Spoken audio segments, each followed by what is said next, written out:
ભગવાન શિવને અતિ પ્રિય એવું પ્રદોષનું વ્રત ભક્તોના જીવનમાં શાંતિ, શક્તિ અને કલ્યાણ લાવનાર માનવામાં આવે છે.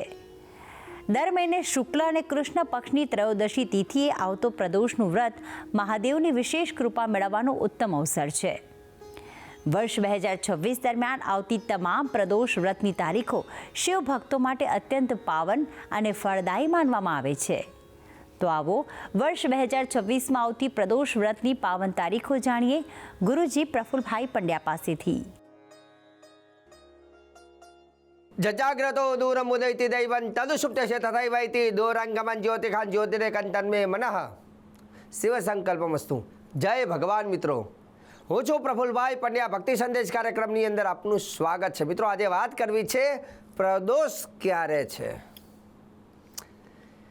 પ્રદોષનું વ્રત કેમ કરવામાં આવે છે. ઘણા બધા લોકો ભગવાન ભોલેનાથના પરમ ભક્ત હોય અને ભગવાન શિવજીના આશીર્વાદ મેળવવા માટે વ્રત કરતા હોય છે ને તે વ્રત કરવામાં આવે છે પ્રદોષનું વ્રત. હવે રહી વાત કે પ્રદોષનું વ્રત કરવાથી શું લાભ થાય છે અને 2026માં કેટલા પ્રદોષ આવશે, કઈ તારીખે આવશે અને પ્રદોષનો સમય શું રહે છે અને તે સમયમાં શિવજીની પૂજા કઈ રીતે કરવી, તે બધી જ જાણકારી આજના કાર્યક્રમમાં હું તમને જણાવવાનો છું.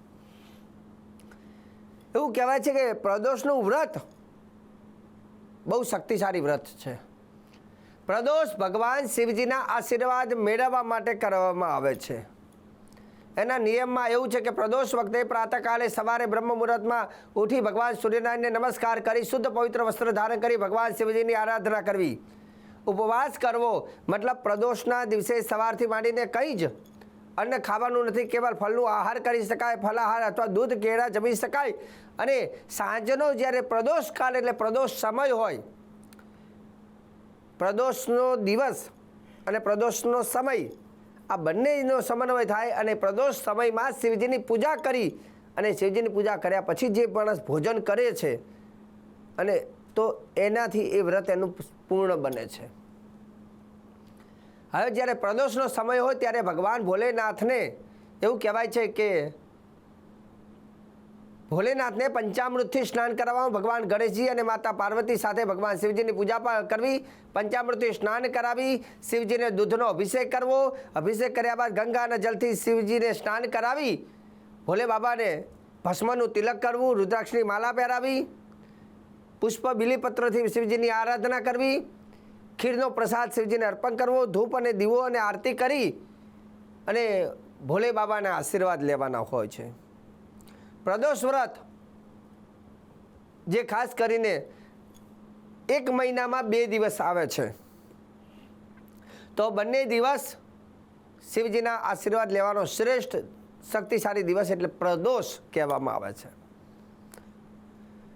હવે રહી વાત પ્રદોષના દિવસે પૂજન કરવાનું શાસ્ત્રમાં શું મહત્વ છે એ પણ જાણી લઈએ. પ્રદોષે પૂજિતો શિવ, પ્રદોષે પૂજિતો શિવ.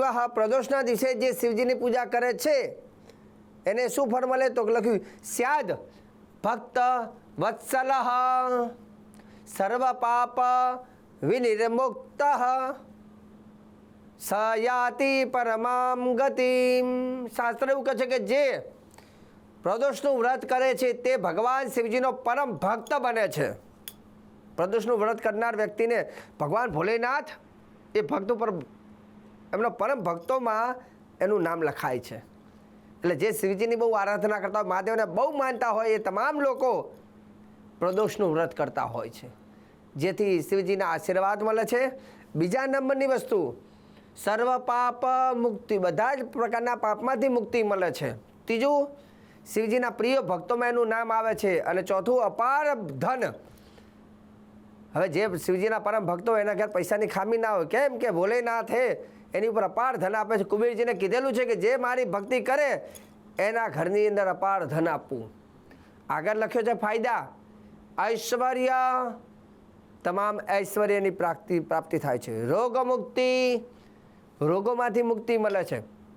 સંતાન સુખ, સંતાનોથી સારું સુખ મળે છે. ઋણ મુક્તિ, જેના માથા ઉપર દેવ થઈ ગયું એમાંથી મુક્તિ અપાવે છે પ્રદોષનું વ્રત. અને ઘરમાં સુખ શાંતિની પ્રાપ્તિ આપે છે આ પ્રદોષનું વ્રત. અને છેલ્લું લખ્યું કે મૃત્યુ બાદ એ જીવ સીધો જ શિવલોકમાં જાય છે અને સદૈવ શિવલોકમાં શિવજીની જોડે રહીને આનંદ કરે છે. પણ કયા લોકો? જે પ્રદોષનું વ્રત કરે છે તે લોકોની વાત છે. હવે રહી વાત કે જે શિવજીના પરમ ભક્તો હોય એ બધાને પ્રદોષની તારીખ અને પ્રદોષનો સમય પણ યાદ હોવો જરૂરી છે. તો હંમેશા ભક્તિ સંદેશ કાર્યક્રમની અંદર એવી જ જાણકારી આપીએ છીએ કે જે કાર્યક્રમને જોતા તમામ દર્શનાર્થીઓ, જે ભક્તો હોય, જે લોકો દર્શક મિત્રો હોય, એ બધાને ટાઈમ ખબર હોવી જોઈએ. આખા વર્ષનું પ્રદોષ અને એની પૂજા, પ્રદોષમાં કરવામાં પૂજાનો સમય યાદ હોવો જોઈએ. અને હું હંમેશા એડવાન્સમાં એટલે બતાવું છું કે તમને જ્યારે પ્રદોષ કરવાનું હોય ત્યારે તમારે કોઈને પૂછવાની જરૂર પડે નહીં.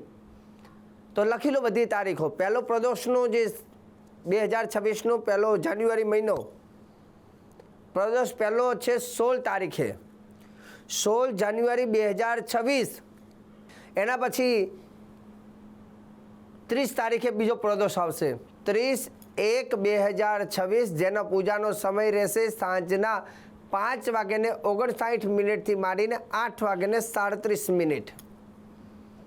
એના પછી બીજા મહિનામાં જે પ્રદોષ આવશે જેની તારીખ છે 14/2/2026 અને જેનો પૂજાનો સમય રહેશે સાંજના 6:10 થી માંડી રાતના 8:44 સમય છે આ રહેશે.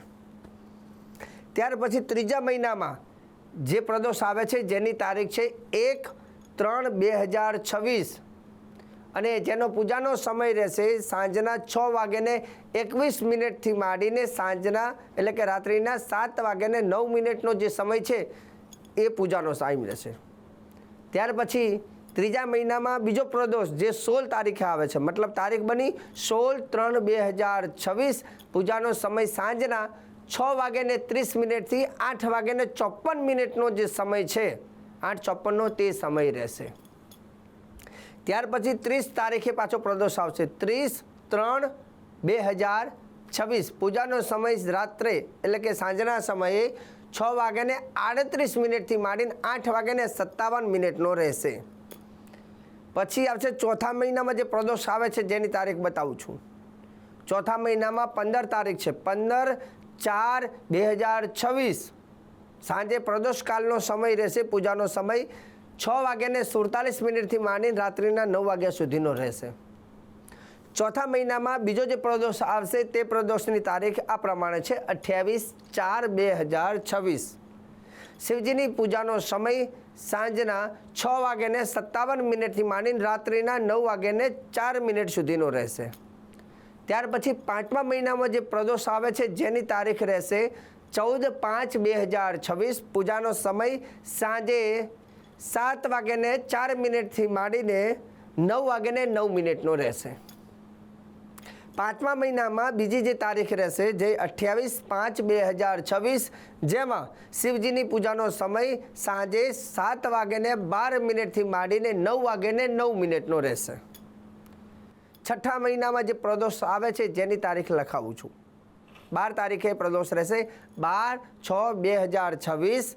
પ્રદોષનો પૂજાનો સમય તે દિવસે 7:26 થી માંડી 9:20 રહેશે.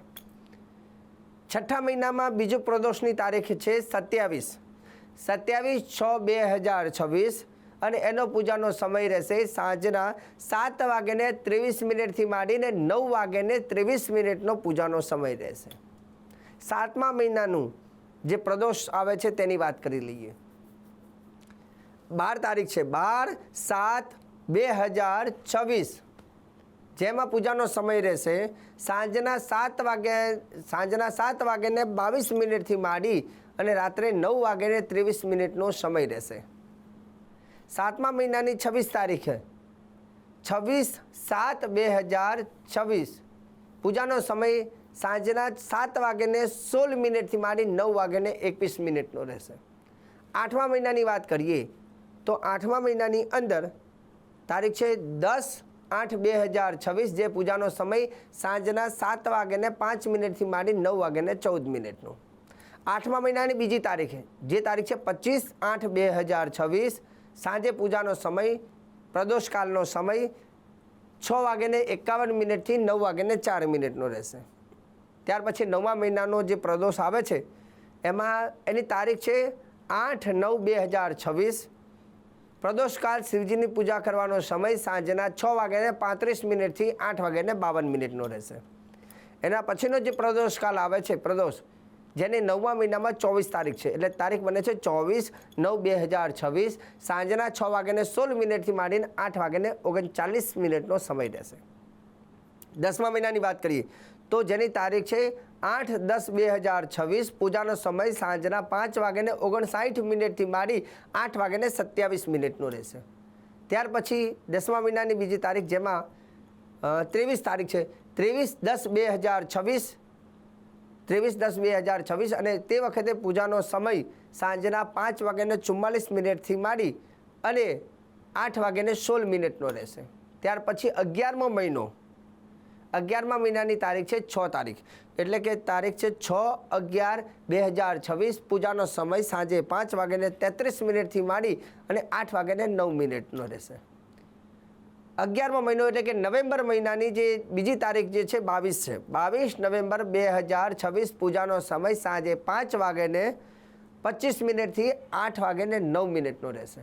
હવે 2026નું ડિસેમ્બર એટલે કે 12મા મહિનાનો પ્રદોષ જે 2 પ્રદોષ છે એની તારીખોની વાત કરી લઈએ તો 12મા મહિનામાં જે પ્રદોષ છે જેમાં 6 તારીખે એટલે કે 6/12/2026 પૂજાનો સમય સાંજના 5:24 થી 8:07 રહેશે.